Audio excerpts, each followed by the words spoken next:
From Southern California to the Sierra, let's take a look at the trail of destruction this storm has left us. Strong winds knocked down trees, crushing cars, homes, and also toppling power lines. Thousands left in the dark across Northern California, and at its peak, more than 170,000 SMUD customers had no electricity. All right, take a look at the flooding across Southern California, causing dangerous conditions for drivers. Wow, streets inundated, and they'll continue to get hit with more rain until at least Wednesday. Governor Newsom declaring a state of emergency for several Southern California counties. The Bay Area also beaten down by strong winds, knocking down many trees. Meanwhile, the Sierra saw whiteout conditions over the weekend. Chain controls are now in effect for I-80 and Highway 50. 88 at Kirkwood still shut down due to all of that snow. So we're told that at one point, Palisades Tahoe saw wind gusts up to 142 miles an hour. That's right. Meantime, right now, we want to give you a little a live look at the current conditions. We're going to take you out to Stockton and to South Lake Tahoe as well. Winds much calmer right now in the region. The Sierra is seeing some snow, but obviously it has calmed down. If you were up there yesterday, not sure why, maybe you lived there and you just locked it down. Yeah, well, another real concern in our area right now are these continued power outages. So on your screen here, you'll see at least 48,000 SMUD customers have no power, and that's mainly in Sacramento's Arden and North Highlands area. Carmichael also seeing a very large number of outages. But let's also take a look at PG&E's outage map, where here you can see just how massive this outage crisis is at this time. A large chunk of Northern California waking up in the dark this morning. Okay, our team coverage starts right now. Meteorologist Rob Carmack will track the next wave of storms. And Jordan Tolbert is looking at the roads for potential dangers on the road. There are sticks and branches everywhere. I know, you couldn't miss it. But first, our Monica Coleman giving us a look at the damage that this storm has brought to Carmichael. So, Monica, what are conditions like out there? Bria, as we drove through this Carmichael area, it was down tree after down tree, block after block. And take a look behind me at this front yard full of pipes and debris and tree branches toppled over on front of their front door. But also you can see there's these caution signs because now there's a muddy mess that is slipping into the roadways, matching with that water. Ponding also was an issue this morning in this neighborhood, but the big story is the wind that caused this huge tree to topple over yesterday and smash onto this white car. You can see it's trapped there under those huge tree branches. This will take time to clean up. Multiple people in this area tell us that they are happy that nobody was hurt when this tree fell over. And I was standing between that large limb and that tree when it came down. And the car went off and the hole in the house, and I got out of there real quick.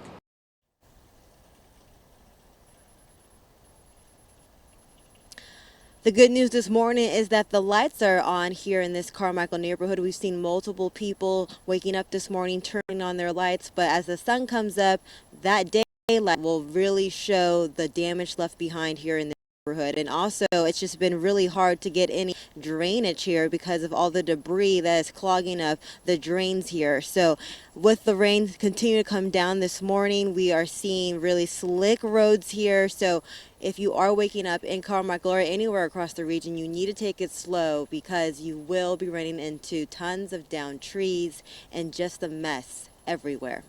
Back to you. All right, Monica, thanks for that. And, you know, I was hunkered down for the storm. I wasn't going anywhere. So a lot of people will be waking up to a different reality. It's not business as usual on the roads. And I have to say, too, you know, I was at the gym right before it started getting kind of windy out there, and the whole power went out to the gym. I went home, and the power was out there, too. So with that, you know, we have issues with traffic signals. We have down power lines. We have tree branches in the roadways, as Monica was showing us. And I'll talk more about that in a little. And of course, it's a Monday too, right? So here we go. So let me go ahead and rewind the radar because, you know, more or less this storm all lined up with what we were expecting. We had rain, definite wind, and snow. But the snow and the rain kind of got a little bit inconsistent in a lot of places. You could see that huge comma shape got really close to us with heavy drenching rain, and then it pulled back a little bit. But it's still not out of the area yet. So what we're going to be looking forward to is less wind today. Thank goodness for that. We don't need any more wind. Because look what we got yesterday. We had wind gusts in multiple locations. I could have picked another 20 places that had similar wind gusts, but I just wanted to show you that We had many places over 60 miles per hour, many places from either Travis to Yuba City, Placerville. I mean, you name it, from the coast to the foothills, the coastal range to the valley floor. We were all right around 55 to 60 mile per hour winds yesterday.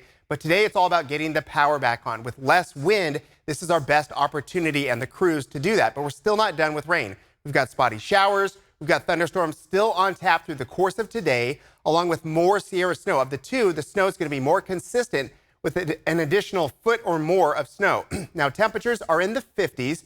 We've got the 30s up high, but it's going to be pulling in more cold air. So we're not too worried about the snow level. It's still going to pile up, and we still have to get through the rest of the storm. And where's the rest of the storm? Well, it's still off the coast.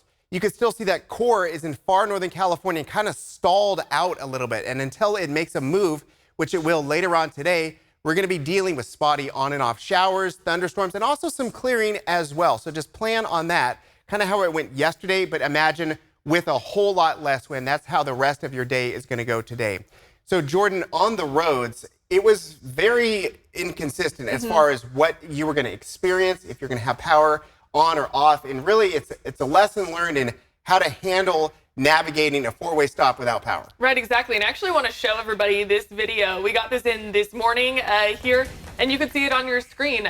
This morning, this is the situation in downtown Sacramento. You can see those flashing road traffic signals there on the road there. You can see the Tower Bridge in the background. So all over our area, we're seeing this, not just in downtown Sacramento, but through Fair Oaks, Arden Arcade, Carmichael. That's where I was seeing some of those this morning. So let's talk about how we treat these when we do see them, because, you know, it can be something that, you know, is a little bit scary when people are out there and these things are happening. The winds are really strong out there. Yesterday, I saw this on my drive home from the gym as well. So if you see a flashing red or a dark stoplight there, treat it like a stop sign and always stop. So if you see emergency personnel out there directing traffic, you're going to want to default to their authority while they're out there directing traffic. So finally, watch out for bicyclists and pedestrians. Definitely want to keep an extra eye out, especially when we have dicey weather conditions like what we saw yesterday between the rain, the wind as well. Highway 50 at Echo Summit this morning, you can see those snow-covered roadways in El Dorado County along Highway 50 and Interstate 80, as well as our other mountain highways, 88, 4, 108 this morning. We are seeing chain controls through the Sacramento area, not seeing too big of delays anywhere. Eastbound I-80 and Raleigh Boulevard, we're seeing delays here where there was reports of a spin out this morning.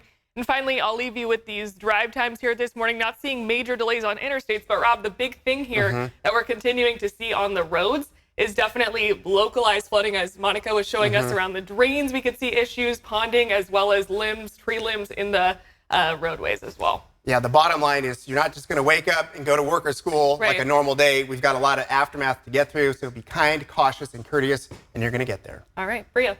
Right, Jordan, Rob, thank you. And Rob, speaking of that, some schools canceling class due to the weather and the power outages today. Yuba College will be closed for the day. In Rockland, Sierra College also canceling classes.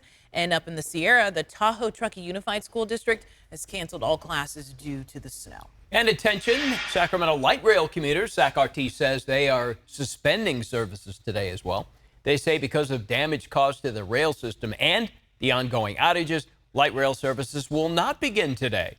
Crews have been working overnight to repair the damage. Now, according to the agency, as they continue to wait for power to come back on. And as we heard, more rain is in the forecast today. Be sure to download the free ABC 10 app to stay in the know about any weather changes. And don't forget to turn on notifications.